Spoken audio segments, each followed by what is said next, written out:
నమస్తే welcome to our channel ప్రస్తుతం అంతా పాటున్నారు డాక్టర్ ఎస్ఏ కుమార్ గారు. నమస్తే సార్. నమస్తే. సో ఈ రోజు మళ్ళీ మీ అందరి కోసం ఇంకొక హోమ్ రెమెడీ ఓ మంచి చిట్కాతోటి వచ్చేసాం. అది దేనికి ఉపయోగపడుతుంది, దానికి కావాల్సిన పదార్థాలు ఏంటి, ఎలా తయారు చేసుకోవాలనేది అడిగి తెలుసుకుందాం. సార్ ఏ విధంగా ప్రిపేర్ చేసుకోవాలి, ఈ రోజు అసలు మనం వ్యూస్ కోసం ఏం హోమ్ రెమెడీ చూపించాలి? Actually many people are suffering with the diabetes. So ఎక్కువ మంది డయాబెటీస్ తో సఫర్ అవుతున్నారు కాబట్టి ఈ remedy excellent remedy for any side of diabetes. వాళ్ళకు ఏది ఉన్నా సరే ఈ రెమెడీ వాళ్ళకి యూజ్ చేయొచ్చు. మేబీ టైప్ 1 టైప్ 2 ఈ రెమెడీ వాళ్ళకి యూజ్ చేశారంటే వాళ్ళకు గ్రాడ్యువల్గా ఏమవుతుందంటే నార్మల్గా వాళ్ళకు వాడిన మెడిసిన్స్ క్వాంటిటీ వాళ్ళకి తగ్గించుకోవచ్చు. And over the period of time maybe around 6 months to 1 year they can quit the medicine. కంప్లీట్గా వాళ్ళు మానేయచ్చు. ఓకే, బట్ ఏంటంటే నేను చెప్పిన రెమెడీ వాళ్ళు పాటించాలి. ఓకే, అండ్ దీనిలో అతి ముఖ్యమైన విషయం ఏంటంటే ఆహారం. Okay, diabetes is a life style disease. So ఈ లైఫ్ స్టైల్ డిజీజ్కు మనము విదౌట్ మెడిసిన్ మనం క్యూర్ చేయాలంటే 100% పాసిబిలిటీ ఉంది. But people thinks it is not possible. మనం జీవితాంత్ మెడిసిన్స్ వాడాలి అండ్ డాక్టర్ చెప్పినట్టే జీవితాంత్ ఎవ్రీ నౌ అండ్ దెన్ ఏదో ఒకటి తింటే ఉండాలని చెప్తే ఉంటారు. బట్ ఇది కరెక్ట్ కాదు. ఎందుకు కరెక్ట్ కాదు అంటే మీకు యాక్చువల్లీ ఏ డయాబెటీస్ డాక్టర్ మీకు చెప్పినా సరే మీరు వాళ్ళకు అడగొచ్చు. If you keep on eating something in every 1 hour 2 hour, do you think is it possible to control your insulin level in the body? మీరు ఈ క్వశ్చన్ అడగండి. అడిగితే 100% మీకు ఆ డాక్టర్ ఎవరైనా సరే, if they are qualified doctor, they will definitely answer you. Okay, so insulin resistance నుంచి మనం బయటపడాలంటే మనకు ఫుడ్ టు ఫుడ్ గ్యాప్ ఉండాలి. That is 1. So minimum 8 hours gap మనం ఇవ్వాలి food to food. Morning and evening 2 times మనం food తీసుకోవాలి and మధ్యలో 8 hours గ్యాప్ ఉండాలి. ఓకే, సో ఈ 8 hours gap we have to keep it at least for 1 month. 1 month తర్వాత next మంత్కి you can keep it around 12 hours gap. ఎలా కూడా పెట్టుకోవచ్చు. Okay, so first 8 months 1 month gap, this 8 hours gap ఫుడ్కి చాలా తేడా ఉంటుంది అనమాట. Only within 1 month your diabetes should be control, పూర్తిగా కంట్రోల్ అయిపోతుంది. And once you start doing this remedy along with that, then దీనిలో ఏమవుతుందంటే లైక్ ఆటోమేటికలీ నార్మల్ ఫుడ్ మీరు తీసుకున్నా సరే కూడా మీకు 100% మీకు sugar level will be control. Okay, and it will not take much time. మీరు కరెక్ట్గా నేను చెప్పిన రెమెడీ మీరు పాటించారంటే 3 days it's more than enough. Only just 72 hours. 72 hoursలో without using any medicine your diabetes level will be control. Okay, so ఇది మాత్రం మీరు కరెక్ట్గా ఇది మీరు గుర్తుపట్టండి. అండ్ 100% మీరు పాటిస్తే మీకు 100% రిజల్ట్ ఉంటుంది. Within 3 days it will be control only. Okay, so ఈ 72 hours మీరు గుర్తుపెట్టడం చాలా అవసరం అక్కడ. ఓకే, ఈ 72 hours మీరు మార్నింగ్ నుంచి కౌంట్ చేయండి. ఓకే, 72 hours మీరు టైం తీసుకోండి. ఈ 72 hoursలో నేను చెప్పిన రెమెడీ మీరు పాటించండి. Your diabetes A type diabetes ఉన్నా సరే it will be in control. So దానిలో కావాల్సిన ఐటమ్స్ మనకు ఏంటంటే ఒకటి ఈ పుదీనా ఆకు.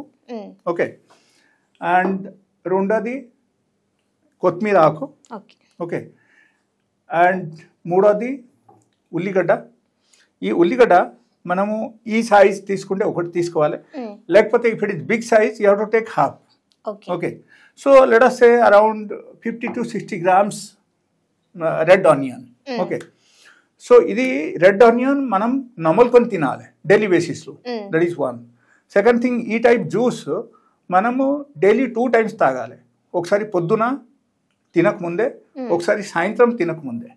ఓకే, అండ్ దీనిలో ఈ టైప్ జ్యూస్లు మనం వేరే ఏది యాడ్ చేయకూడదు. Only it should be green leafy vegetable juice. Okay, ఈ green leafy vegetable juice is very, very important. It has got a lot of medicinal property. It is one of the best antioxidant and antibacterial, okay, and antifungal also. Okay, so ఈ విధానంగా అన్ని పనిచేస్తాయి. దాంతో పాటు మనకు chlorophylls కూడా ఉంటాయి దీనిలో. So many advantage, and this is one type of best medicine for the especially for the diabetes patients. Okay, so this is actually made up that 2 different types of leaf juice. పుదీనా and కొత్తిమీరది juice ఉంది. So ఈ juice మన ఒకసారి పొద్దున తినకముందే తాగాలి and ఒకసారి సాయంత్రం కూడా తినకముందే తాగాలి. And between that 8 hours you can take only water. And remember one thing, few things నేను చెప్తున్నాను, ఆ కొన్ని ఐటమ్స్ కూడా మీరు కొంచెం పాటించాలి. పాటించాల్సింది ఏంటంటే you have to stop taking all the milk and milk made products. That is one. Second thing, all the refined food. Okay. And third thing, like any sort of bakery items, otherwise GMO food. Okay. ఇది అన్ని మీరు avoid చేయండి. Just avoid చేసి you can stop your you can stop your all the medicines and you can take this. You should come to 8 hours gap. Okay. మీకు in case భయం వస్తుందంటే అక్కడ కొంచెం కష్టం అండి. సో మీరు భయపడకూడదు. అండ్ ఈ బిట్వీన్ దట్ 8 hours గ్యాప్ మీరు ఇన్ కేస్ వాటర్ తీసుకోకపోతే then it will be difficult for you. డెఫినెట్గా మీకు డిహైడ్రేషన్ వస్తుంది. డిహైడ్రేషన్ అయితే మీరు ఎక్కడైనా పడిపోవడం అవకాశం ఉంది. సో ఎవ్రీ 1 hourకు మీరు at least 1/2 litre to 1 litre water తాగుతూనే ఉండాలి. ఓకే, ఈ రెమెడీ పాటించినప్పుడు. సో వాటర్ తాగితే కొంచెం యూరిన్ అవుట్పుట్ కూడా ఎక్కువ ఉంటుంది. దాని గురించి భయపడాల్సిన అవసరం లేదు. డెఫినెట్గా యూరిన్ ఎక్కువ వస్తాయి, బట్ మీకు బాడీ డిహైడ్రేట్ అవ్వద్దు. సో అప్పుడు ఏమవుతుందంటే మీకు within 3 days of time your blood sugar level will be control, your బాడీది రెసిస్టెన్స్ పవర్ కూడా మీకు పెరుగుతుంది. అండ్ మీకు గ్యాస్ట్రైటిస్ ప్రాబ్లమ్స్ ఉంటే అది కూడా తగ్గుతుంది. అండ్ బాగా డైజెషన్ కెపాసిటీ కూడా బాగా పెరిగిపోతుంది. అండ్ ఓవరాల్గా మీకు HbA1c లెవెల్ తగ్గడం స్టార్ట్ అయిపోతుంది. అండ్ దీనిలో అతి ముఖ్యమైన విషయం ఏంటంటే మనకు డయాబెటీస్ ఉన్నప్పుడు we have to take 2 different types of food అన్నమాట. సో ఆ 2 types ఆఫ్ ఫుడ్ ఏంటంటే ఒకటి fibre content diet, other one మనకు protein content diet. Because protein లేకపోతే అక్కడ ఏమవుతుందంటే మసిల్స్ డెవలప్మెంట్ రావడం చాలా కష్టం. And day by day diabetes పేషెంట్స్కు మసిల్స్ తగ్గడం తప్ప పెరగడం అసలు ఉండవు. అందుకని ఖచ్చితంగా మనం ఏంటంటే ప్రోటీన్ మన డయట్లో మనం యాడ్ చేయాలి. ప్రోటీన్ ఏ విధంగా మనం యాడ్ చేయాలంటే డయట్ సెలెక్టివ్ డయట్ తీసుకోవాలి, which contains protein and fibre both. So ఈ ప్రోటీన్ అండ్ ఫైబర్ ఉన్న డయట్ అయితే ఒకటి ఏంటంటే first thing is the millet. Second thing I will tell you like పచ్చి వెజిటేబుల్, పచ్చి కూరగాయలు, దానిలో కూడా high protein and high fibre కూడా ఉంటుంది. ఓకే, యాంటీ ఆక్సిడెంట్స్ కూడా ఉంటాయి. సో అది కూడా మనం తీసుకోవచ్చు. బట్ నేను సజెస్ట్ చేస్తాను ఏంటంటే if you want to control your diabetes without any medication you should take 2 times millet diet.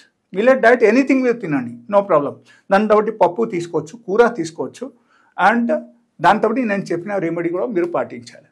ఇది మాత్రమే చేస్తే within 3 days of time, within 72 hours, okay, so మీకు 100 to 100% ఈ డయాబెటీస్ లెవెల్ కంట్రోల్కు వచ్చేస్తుంది. And you can go for a checkup. మీరు స్వయంగా మీరు test చేయండి. You can go for HbA1c checkup. And దాంతో మీరు ఈ 3 days లోపల మీరు స్వయంగా కూడా మానిటర్ చేయొచ్చు. మార్నింగ్ ఈవినింగ్ మీరు షుగర్ టెస్ట్ చేస్తే మీకు తెలిసిపోతుంది. బట్ వాటర్ తీసుకోకుండా మర్చిపోకూడదు. వాటర్ మీరు ఎవ్రీ 1 hourకు తాగుతూనే ఉండాలి. Okay, so this is one of the best remedy in my experience with my patients. So that is what I'm sharing with. So చూసారు కదా, ఒక చేతిలో ఆనియన్, ఇంకొక చేతిలో కొత్తిమీర పుదీనా జ్యూస్. సో ఈ రెండు కనుక సార్ చెప్పిన విధంగా తీసుకుంటే డయాబెటిక్ని కంట్రోల్ చాలా ఈజీగా కంట్రోల్ చేసుకోవచ్చు అంట. సో మీరు ట్రై చేస్తే డెఫినెట్గా కింద కామెంట్ చేయండి. మీకు ఎలా అనిపించింది మీ రిజల్ట్స్ అనేది కూడా తప్పకుండా మాతో షేర్ చేసుకోండి. ఇంకేమైనా ఇలాంటి హోమ్ రెమెడీస్ వీడియోస్ కావాలి అన్నట్టు హెల్త్ పరంగా కూడా కింద కామెంట్ చేయండి. అవి కూడా చేసి చూపించడానికి ట్రై చేస్తాం. అంత మళ్ళీ ఇంకో వీడియోతో మీ అందరి ముందుకు వస్తాం. అప్పుడు చూస్తూనే అవర్ ఛానల్. నమస్తే సార్. నమస్తే.